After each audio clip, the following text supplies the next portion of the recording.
அனைத்து விதமான பிரச்சனைகளுக்கும் 11 நாட்களில் தீர்வு காண ஸ்ரீ மாரியம்மன் ஜோதிட நிலையம். தொடர்புகளுக்கு 0091 990 816 585 6. பக்தி ஒளி நேயர்களுக்கு என் அன்பான ஆன்மீக வணக்கம். இன்னைக்கு நம்ம என்ன சாப்டரை பத்தி டிஸ்கஸ் பண்ண போறோம் அப்படின்னா, இந்த இறை வழிபாடு, குரு வழிபாடு, அதே மாதிரி பார்த்துக்கலாம்னா சித்தர்கள் வழிபாடு. இப்ப நிறைய பேர் சித்தர்கள் வழிபாடை பற்றி கேட்குறாங்க. சித்தர்கள் வழிபாடு பண்ணும்போது நம்மளுக்கு நிறைய நல்லது நடக்குமா அப்படின்னு என்னோட நிறைய கிளையன்ஸ் கேட்கறது உண்டு. தாராளமா நடக்குங்க. அவங்களுக்கு பொதுவாகவே என்ன சொல்லுவாங்க அப்படின்னு கேட்டீங்கன்னா, சித்தத்தை அடக்கி ஆண்டவர்கள் தான் சித்தர்கள். ஓகேங்களா? நம்மள மாதிரி மானுட பிறப்பு எடுத்தவங்க தான் அவங்களோட சித்தத்தை அடக்கி அவங்க சித்தர்கள் ஆனாங்க அப்படின்னு தான் சொல்றது உண்டு. இந்த ஜென்ரலா 18 சித்தர்கள் பெரும்பாலும் சொல்லுவாங்க. அந்த 18 சித்தர்கள்ல பாம்பாட்டி சித்தர், தேரையர் சித்தர். இந்த பாம்பாட்டி சித்தரை பத்தி சொல்லும் போது என்ன சொல்லுவாங்கன்னா, அவரு பாம்பு பிடிச்சிட்டு இருந்தாராம். பெரிய பெரிய பாம்பெல்லாம் ரொம்ப ஈஸியா பிடிப்பாராம். நிறைய மருத்துவத்துக்கு அந்த பாம்பாட்டி சித்தரை கூப்பிடுவாங்களாம். கூப்பிட்டு எனக்கு இந்த இவ்வளவு பெரிய ராஜ நாகத்தையே செகண்ட்ல பிடிப்பாராம். அந்த அளவுக்கு அவரு திறமசாலியா. அந்த மாதிரி நிறைய மருத்துவர்கள் அவர் வாழ்ந்த காலத்துல இந்த பாம்புனோட விஷத்துக்காக, ஸ்னேக் வீனம், அதுக்காக அவரை போய் அணுகி எனக்கு இந்த பாம்பு பிடிச்சு கொடு, எனக்கு அந்த பாம்பு பிடிச்சு கொடு, இந்த சாரப்பாம்பு நெய்ன்னு சொல்லுவாங்க பாத்தீங்களா, அதுக்கு சாரப்பாம்பை பிடிச்சு கொடு, அந்த மாதிரி எல்லாம் அவர் நிறைய பேர் அணுகி நிறைய பாம்பை பிடிச்சு கொடுத்துருக்காரு. அவரு ஒரு முறை என்ன பண்ணிருக்காரு, ஒரு சித்தர் அவரை பார்த்திருக்காரு. பார்த்து, நீ பிடிச்ச இந்த பாம்பெல்லாம் விட்டு உனக்குள்ள ஒரு பாம்பு இருக்கு, அந்த பாம்பை எழுப்பு அப்படின்னு சொல்லி அவரை இறை வழிபாடு, ஆன்மீகத்துக்கு கூட்டிட்டு போனதா அவரை பத்தின ஒரு கதையும் இருக்கு. இதே மாதிரி தேரையர் சித்தரை பத்தி ஒரு கதை இருக்குங்க. அவர் என்ன சொல்லுவாங்க, அவரை ஏன் தேரையர் அப்படின்னு சொன்னாங்க அப்படின்னா, அகஸ்திய முனிவருக்கு ரொம்ப நாளா தீராத தலைவலியா. அகஸ்தியர் சுயம் ஈசன் காலடியில இருக்கவரு, ஈசன் கிட்ட நேருக்கு நேர் பேசுறவரு, அவருக்கு ரொம்ப நாளா தீராத தலைவலியா. என்ன இந்த சித்தர்கள்னா பாத்தீங்கன்னா, அவங்களுக்குன்னு அவங்க எதுவுமே பகவான் கிட்ட கேட்டதே இல்லையா. அதுதான், அதனால்தான் அவங்களாம் சித்தர்களா இருக்காங்க, நம்ம எல்லாம் மனுஷங்களா இருக்கோம். மனுஷங்களா பிறந்து சித்தர்கள் ஆயிட்டாங்க, நம்ம எல்லாம் மனுஷங்களா பிறந்து மனுஷங்களாவே சாக போறோம். ரீசன் என்ன அப்படின்னா, நமக்கு, எனக்கு, என் பிள்ளைக்கு, என் பேரனுக்கு, என் பேத்திக்கு இப்படிதான் நம்ம கேட்கிறோம். மத்தவங்களுக்காக நம்ம கேட்கறதே இல்லை. அவ்வளோ தீராத தலைவலியில இருந்த போதும் அவர் ஈசனை என் தலைவலியை குணப்படுத்து அப்படின்னு கேட்டதே கிடையாதான். ஒரு முறை அந்த மாதிரி தீராத தலைவலியில ரொம்ப கஷ்டப்பட்டுட்டு இருக்கும் போது என்ன சொல்லுவாங்க அப்படின்னா, அவரோட தலையை ஆப்ரேட் பண்ணும்போது, அப்ப நம்மளுக்கு தெரிஞ்ச கதை தானேங்க, சுஷ்ருதா காலத்துல எல்லாம் ஆப்ரேஷன்றது இருந்தது தானே. ஆயுர்வேதத்தை பத்தி சொல்லும்போது சொல்லுவாங்க தானே. அந்த மாதிரி சித்தர்கள் காலத்திலேயே அவரோட மண்டை ஸ்கேல்பை பிரிக்கும் போது பார்த்தா அதுல ஒரு தேரை ஓடிச்சா, ஓடி இருந்துச்சா. அந்த தேரையை பிடிக்கலான்னு பார்த்தா அது ஓடி ஓடி மூளையை ரொம்ப குழப்பிடும் அப்படின்னு சொல்லிட்டு என்ன பண்றதுன்னு தெரியாம கூட இருந்த சித்தர்கள்லாம் முழிக்கும் போது இந்த தேரையர் என்ன பண்ணாரா, டக்குன்னு ஒரு பாத்திரத்துல தண்ணி எடுத்து போய் வச்சாரா. தண்ணி எடுத்து போய் வைக்கும்போது அந்த தேரை எப்பயுமே தண்ணியை பார்த்தா எகிரி குதிக்கும். எகிரி குச்சதுனால இவருக்கு பேர் தேரையர் அப்படின்னு சொல்றது உண்டு. இந்த மாதிரி ஒரு கதையும் சொல்லுவாங்க. இன்னொன்னு பாத்தீங்கன்னா, அகஸ்தியர் தான் அந்த ஆபரேஷனே செய்ய சொன்னாரு அப்படின்னு சொல்லுவாங்க. அந்த ஆபரேஷனோட மெத்தடாலஜி எல்லாம் அகஸ்தியர் தான் சொன்னாரு அப்படின்னு சொல்லுவாங்க. இந்த மாதிரி பல கருத்துக்கள் இருக்கதான் செய்யுது. பட் தேரையருக்கு எதனால பேர் வந்துச்சுன்னா, அந்த தேரை விழணும்னு தண்ணி கொண்டு போய் வச்சாரா, அதனால அவரை தேரையர்னு கூப்பிடுவாங்களா அந்த சித்தரை. சோ இந்த மாதிரி சித்தர்கள் அப்படின்னு பார்த்தாலேங்க, அதே மாதிரி கோங்கனர் அவர் என்ன சொல்லுவாங்கன்னா, அவர் ரொம்ப நாள் தியானத்துல இருந்தாராம். தியானத்துல இருந்துட்டு மேல அப்படியே தியானத்தை கண் விழிச்சு மேல பார்க்கும்போது பாத்தீங்கன்னா, மேல பறந்து இருந்த கொக்கு அப்படியே எரிஞ்சிச்சான்.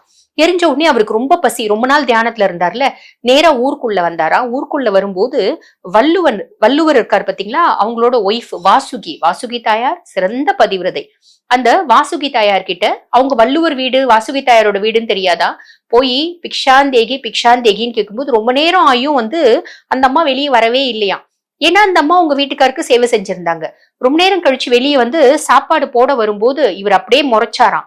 முறைக்கும் போது தாயார் கேட்டாலாம், அதாவது வாசுகி தாயார், கொக்கென்று நினைத்தாயா கொங்கனவா அப்படின்னு கேட்டாலாம். அதாவது என்னையும் கொக்குன்னு நினைச்சிட்டியா, நீ பார்த்த உடனே எரிஞ்சு போறதுக்கு அப்படின்னு கேட்டாலாம். இந்த மாதிரி பல சித்தர்களோட ஒரு ஹிஸ்டரி பாத்தீங்கன்னா படிக்கிறதுக்கு ரொம்பவே சுவாரஸ்யமா இருக்கும். இது படிக்கிறதுக்கு மட்டும் இல்லைங்க, அவங்களோட மனசு பாருங்க, ஒரு அதீத ஒரு உத்தமமான மனசு, ரொம்ப சாஃப்ட்னஸ். ஏன் எல்லாரும் சுயம் ஈசனை வேண்டிதானே சித்தர்கள் ஆடாங்க. சோ ஈசனோட ஒரு கருணையே அப்படிதாங்க. ஈசன் கூட யாரு இருந்தாலும் அவங்களுக்கு அதீத ஒரு பாசம் இருக்கும். ஒண்ணும் இல்லைங்க, நீங்களே ஒரு வருஷம் சிவ வழிபாட்டுல இருந்து பாருங்க, ஒரு உத்தமமான ஒரு மனசு அப்படின்றது உங்களுக்கு வரும். ஒரு கன்சர்ன், யாரையுமே உங்களுக்கு வெறுக்க தோணாது, யாரையுமே திட்ட தோணாது, யாரையுமே கெட்டு போயிடணும்னு நினைக்க தோணாது. அதுதான் சிவ வழிபாடு. சோ சித்தர்கள் யாரு? சித்தம் போக்கு சிவம் போக்கு அப்படின்னு சிவங்காலடியை பிடிச்சவர்கள் தான் சித்தர்கள். சோ இந்த சித்தர்களை வழிபாடு நம்ம செய்யறோம் அப்படின்னும் போது பாத்தீங்கன்னா அவங்க சீக்கிரம் சீக்கிரம் சீக்கிரம் சீக்கிரம் நிறைய பலன்களை கொடுத்துருவாங்க. பொதுவா எந்த சித்தர்களுங்க நாங்க கும்புறது ஒன்னும் பிரச்சனை இல்லைங்க. நம்மளுக்கு தெரிஞ்சது 18 சித்தர், அதுக்கு மேல எத்தனையோ 1000 சித்தர்கள் இருக்காங்க. உங்க வீட்டு பக்கத்துலயும் சித்தர் கோயில் அப்படின்றது இருக்கும், ஓகேங்களா? சித்தர் வழிபாட்டு ஸ்தலம் அப்படின்றது இருக்கும், அங்க நீங்க போலாம். பொதுவா சித்தர்களை பத்தின ஒரு கருத்து இருக்குங்க. எந்த ஒரு சித்தர் கோயில்னாலும் 72 மணி நேரம் நம்ம அந்த கோயிலே தங்கணும் அப்படின்னா நம்மளோட முன் ஜென்ம பாபக்கரன் அப்படின்றது, பாபக்கடன் அப்படின்றது எரேஸ் ஆயிடும், அழிஞ்சு போயிடும் அப்படின்ற ஒரு இது இருக்குங்க. ஆனா இப்பெல்லாம் 72 மணி நேரம் எல்லாம் தங்க விட்டுறது இல்ல. நம்மளும் போய் அப்படி தங்குற அளவுக்கு நம்மளுக்கு முடியுமான்றது தெரியல. சோ நீங்க ஃப்ரீக்வெண்டா சித்தர் கோயில் போலாம்.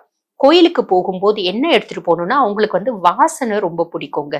அந்த வாசனையான பொருட்கள் எடுத்துட்டு போகலாம். தூபம் ஊதுவத்தி எடுத்துட்டு போங்க. அதே மாதிரி நிவேதனத்துக்கு அப்படின்னு ஏதாவது ஒண்ணு கொண்டு போங்க. எங்க போகும்போதும் வெறும் கையோட போகக்கூடாது, நிவேதனத்துக்குன்னு கொண்டு போங்க. இவங்களுக்கு சாப்பிட்றது ரொம்ப பிடிக்குமோ. எப்படி அப்படின்னு கேட்டீங்கன்னா இது எங்க அப்பா எனக்கு சொன்ன ஒரு ஸ்டோரிங்க. அது என்ன அப்படின்னு கேட்டீங்கன்னா, எங்க அப்பா எல்லாம் சின்ன பிள்ளைங்களா இருக்கும்போது எங்க அப்பானோட ஒரு பூர்வீகம் பாத்தீங்கன்னா மாகரல், காஞ்சிபுரத்துல இருந்து உத்திரமேரூர் போற வழியில ஒரு ஊர் மாகரல்னு. அந்த மாகரல்ல பாத்தீங்கன்னா உடும்பீஸ்வரன் அப்படின்னு சொல்லிட்டு சுயம்பு ஈசன் இருப்பான். உடும்பு சைஸ் தான் இருப்பான் ஈசன், இவ்வளூண்டு ஈசன், பெரிய ஆவுடையார் இருப்பாரு, அவன் சுயம்பு ஈசன். அதுதான் பாத்தீங்கன்னா எங்க குடும்பத்தினோட ஒரு ஸ்தலம் அப்படின்னே சொல்லலாம். எங்க தாத்தாவும் பாட்டியும் பாத்தீங்கன்னா டெய்லி எங்க பாட்டி மாகரல் உடும்பீஸ்வரனை பார்த்துட்டு தான் எல்லா வேலையும் செய்வாங்க அப்படின்னு எங்க அப்பா சொல்லியிருக்காங்க. எங்க அப்பா சின்ன வயசுல இருக்கும்போது பாத்தீங்கன்னா கோயிலுக்கு கூட்டிட்டு போவாங்களாம். எங்க தாத்தா பாட்டி அதாவது டெய்லி சிவனை பார்க்கணும், சிவனை பார்த்துட்டு தான் வீட்டுக்கு வரணும், அந்த மாதிரி அவங்களுக்கு ஒரு வழக்கம். அப்ப ஈசன் கிட்ட கூட்டிட்டு போகும்போது எங்க அப்பா எங்க தாத்தா பாட்டி எல்லாம் உட்காந்துட்டு இருப்பாங்களா. அப்ப சித்தர்கள் பேசிப்பாங்களா. அவங்க பாத்தீங்கன்னா சாதா மானுடர்கள் மாதிரி தான் இருப்பாங்களா. ஏப்பா காலையில காசியில சாப்பிட்ட அல்வா என்ன சூப்பரா இருந்துச்சுப்பா, அந்த அல்வானோட டேஸ்ட் வாயில இருந்து இன்னும் போகவே இல்லையேப்பா அப்படின்னு பேசுவாங்களா. அப்ப எங்க அப்பாவோட அப்பா இருக்காங்க பாத்தீங்களா, எங்க தாத்தா சொல்லுவாரா, அங்க பாரு அவங்கள நல்லா பாத்துக்கோ அப்படின்பாரு. எங்க அப்பா சொல்லுவாரு ஏன் அப்படின்னு கேட்டா அவங்கள சித்தர்கள். அதாவது காலையில காசியில அல்வா சாப்பிட்டுட்டு மதியானம் சாயங்காலம் 4 மணிக்கு மாகரல் பக்கத்துல இருக்கு, அதாவது உத்திரமேரூர் போற வழியில இருக்க மாகரல்ன்ற கிராமத்துக்கு வர முடியுமா? முடியாது. மனுஷங்களால யோசிச்சு பாருங்க, வர முடியுமா? வந்தாலும் அந்த அல்வா பத்தி அவங்களால பேச முடியுமா? சோ இதெல்லாம் எங்க அப்பா சொல்லுவாங்க. இந்த மாதிரி நிறைய விஷயம் சித்தர்களை பத்தி சொல்லுவாங்க. அந்த மாதிரி அடிக்கடிக்கு அந்த கோயிலுக்கு வருவாங்களா. ஏன் அப்படின்னு கேட்டீங்கன்னா அந்த கோயில் பாத்தீங்கன்னா ரொம்ப பிரசித்தி பெற்ற ஸ்தலம், பாடல் பெற்ற ஸ்தலம். உங்களுக்கும் வாய்ப்பு இருந்தா நீங்க அந்த மாகரல் உடும்பீஸ்வரனை போய் பாருங்க.